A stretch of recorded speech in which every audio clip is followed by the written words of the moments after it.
Oke, jadi ini adalah Noir Spade 65, keyboard yang bikin gua happy, nggak bakal bohong. Karena udah lama juga nggak lihat keyboard yang ganteng kayak gini, suaranya enak, dan juga banyak yang kita bisa customize. Gue udah pernah bilang kalau banyak keyboard yang udah mentok ya, nggak terlalu bisa diapa-apain lagi. Jadi nggak heran juga kalau misalkan banyak orang yang udah lumayan bosen sama keyboard.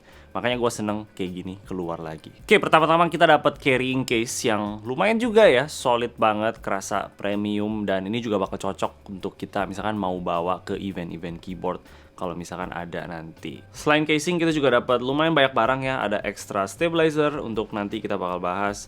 Ada coil cable, ada kabel biasa juga, ada switch dan keycap pullers, extra switch dan juga extra keycaps. Extra keycapsnya bukan keycap aksen-aksen gitu yang biasanya kita dapat di keyboard-keyboard lain, tapi ini untuk ganti layout keyboardnya. Ini keyboardnya datang di standar ANSI layout, tapi kita bisa ubah ke ISO layout. Untuk kalian yang nggak tahu, ISO layout itu yang punya enternya besar kayak gini, dan ini layout keyboard yang lebih common di daerah-daerah Eropa kayak UK gitu. Jadi di Indo sih kita bakal jarang banget lihat. Dan sebenarnya ini ada total 4 layout yang kita bisa ubah. Yang pertama itu standar ANSI layout, habis itu ada split spacebar ANSI layout, ISO layout, dan yang terakhir split bar ISO layout. Tapi untuk dapetin layout-layout yang berbeda itu kita harus beli lagi extra plate-nya, dan masing-masing layout itu satu plate. Jadi kalau kita mau ganti layout, kita harus beneran bongkar semuanya. Karena plate bawaan dari keyboardnya ini tuh nggak bisa support layout yang berbeda-beda.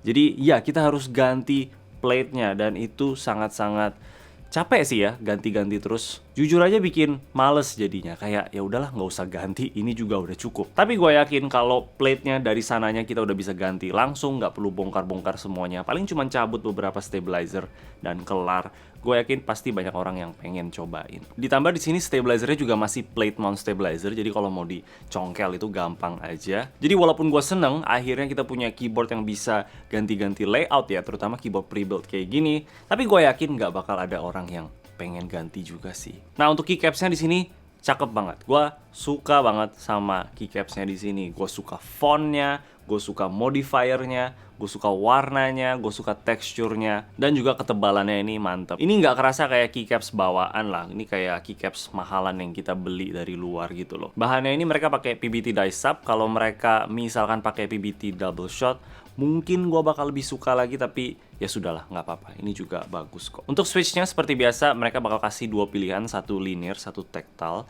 Gue punya yang versi linear di sini.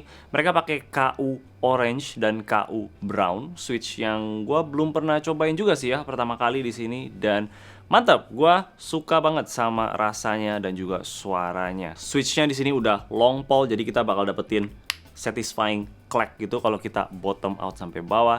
Dan ya untuk telinga gue sih ini suaranya udah enak banget yang nanti kita bakal denger. Untuk plate bawaannya ini mereka pakai polycarbonate, nggak ada yang fancy-fancy banget sih. Sama mereka juga ada kayak flex cutnya biar lebih soft lagi. Ada 3 potongan masing-masing di atas dan di bawah untuk dudukan gasket mountnya, dengan ada silikon tipnya gitu di ujung. Dan ya menurut gue implementasi gasketnya di sini juga enak banget, nggak ada masalah. Untuk foamnya di sini udah jelas lengkap semua. Mereka pakai poron foam, dan mereka juga ada lapisan plastik gitu ya, yang jujur aja gue nggak terlalu tahu sih itu buat apa. Kalau nggak salah sih itu buat lindungin PCB-nya biar nggak konslet, karena di sini ada baterai juga kan ya. Terutama pas lagi shipping atau apa-apa gitu, mereka pengen pastiin biar keyboardnya nggak kenapa-napa, biar nggak rusak lah. Jadi mungkin itu fungsi lapisan plastiknya sih. Gue juga kurang tahu, kalau mungkin kalian lebih tahu boleh tulis di komentar di bawah. Nah, untuk PCB-nya, karena ini keyboardnya bisa layout-layout yang berbeda, jadi otomatis PCB-nya juga harus support layout yang berbeda. Kayak di spasinya kita bisa lihat ada 4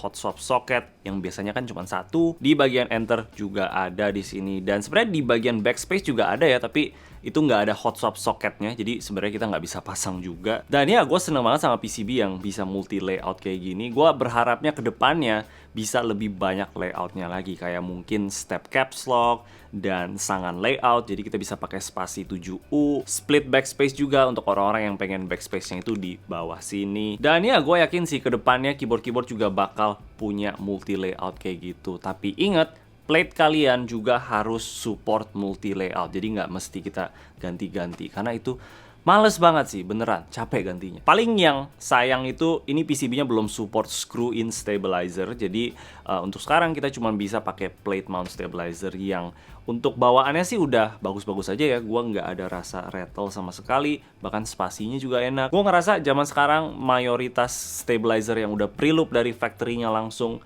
itu udah bagus-bagus aja ya. Kita sama sekali nggak perlu ngapa-ngapain lagi. Jadi iya, sebenarnya gua nggak ada komplain, tapi sayang aja nggak bisa support screw in stabilizer. Untuk softwarenya entah kenapa mereka nggak pakai VIA ya. Bikin gue cukup kaget di awal. Bisa jadi karena multi layoutnya yang bikin nggak kompatibel sama VIA. Padahal justru mestinya lebih enak ngatur multi layout di VIA. Tapi gue pikir-pikir paling kita cuma sekali dua kali doang di aplikasi ini ya. Jadi ya sudahlah, nggak apa-apa. Yang terakhir di paling bawah ada baterai sebesar 4000 mAh, terus ada daughter board-nya juga di sini dengan banyak banget potongan-potongan untuk kabel-kabelnya ya, mantep sekali. Dan ngomong-ngomong soal potongan, di bagian pinggirnya juga ada kayak potongan gitu ya, yang kita bisa cabut sebenarnya. Cuman agak sedikit keras sih, kayak nggak halus aja gitu cabutnya, suka nyangkut-nyangkut. Tapi menurut gua sih keren dengan grafik-grafik tema Spade 65-nya ini. Dan di bagian belakang juga ada engraving logonya Spade 65 yang menurut gua sih cakep banget, kayak logo kartu as gitu loh. Dan ngomong-ngomong soal kartu, kita dapat kayak sebuah kartu gitu ya di dalam boxnya. Yang awal gue pikir kayak ini e-tol, mungkin keren banget e-tolnya kan, tapi ternyata bukan. Ini kartunya terbuat dari besi loh, mantap sekali. Dan di belakang itu ada barcode untuk kita bisa scan dan buka manual guide-nya keyboard ini. Karena ini keyboard butuh banget kita cek manual guide-nya. Shortcut-nya banyak banget. Terakhir gua scan sih masih down ya websitenya, tapi harusnya sih mereka kerjain dengan cepat supaya nanti pas orang-orang beli ini mereka langsung bisa lihat manual guide-nya. Gue juga bakal kasih screenshot-nya di sini untuk kalian-kalian yang membutuhkan, dan kalian tinggal post aja kalau misalkan kalian perlu baca. Tapi ya kurang lebih kayak gitulah breakdown keyboard-nya ya.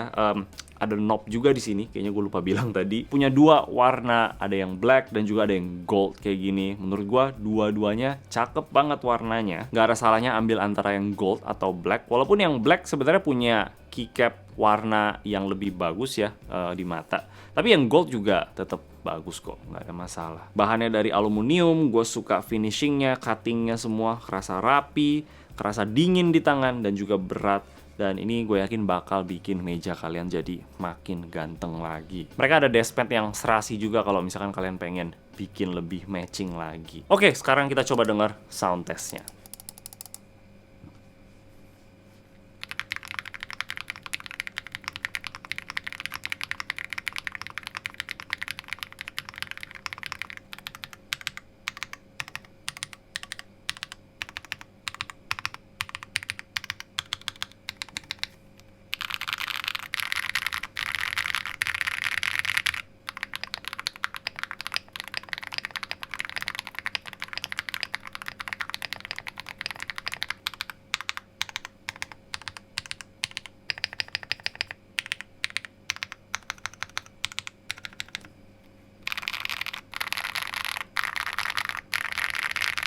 Buat gua suaranya sih enak banget, feeling ketiknya juga enak, soft tapi firm juga. Dan gua sebagai orang yang suka sama keyboard 65% dan akhirnya ada keluar 65% yang seperti ini, gue sih seneng banget. Untuk harganya ini di 1899 ya, tapi kayaknya mereka ada kayak launching event gitu di 1799 untuk 2 minggu pertama. Ada yang versi barebone juga sebenarnya di 1499. Gue bakal tulis lah harga-harganya di sini untuk kalian yang penasaran. Dan ini harganya juga dari Noir-nya langsung. Menurut gue sih masih masuk akal ya untuk harga sebuah keyboard seperti ini. Tapi ya tetap aja mahal gitu, terutama untuk orang-orang yang mungkin gak peduli sama keyboard.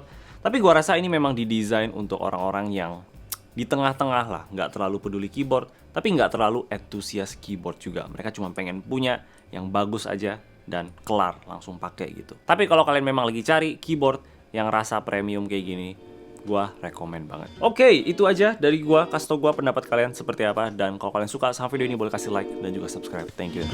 Bye-bye.